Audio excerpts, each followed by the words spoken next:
everybody, thanks for joining me. Today we are going to talk about proteins. Proteins are a category of organic compounds and, as you'll see, are one of the essential building blocks of life. Today in our video we are going to learn what proteins actually are.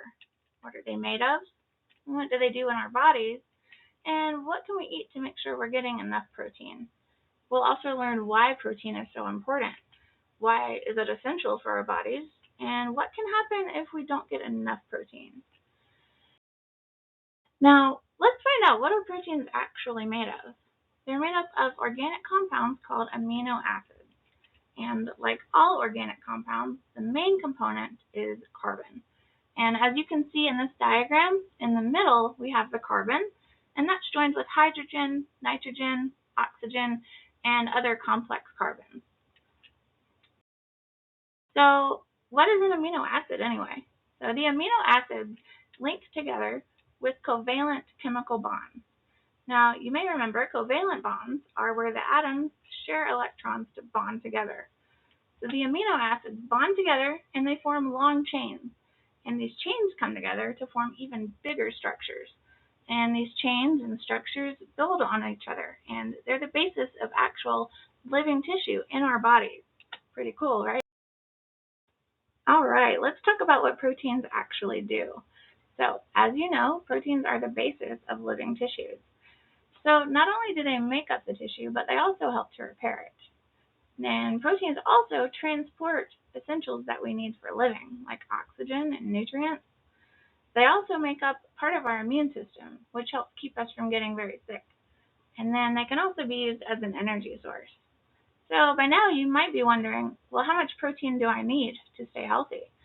And there's actually an easy way to find out. You can multiply your weight in pounds by 0.36, and this will give you how many grams you need to stay healthy. So let's say you weigh 100 pounds. You would need about 36 grams of protein per day. Pretty simple. So that leads us to the question of what can happen if we don't get enough protein? Well, you may feel tired and weak, but you don't just feel tired. Many parts of your body will also become weak and brittle.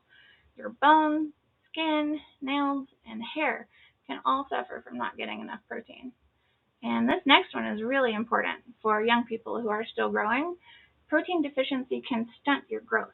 And that means you could grow up to be shorter or smaller than you would have been with enough protein.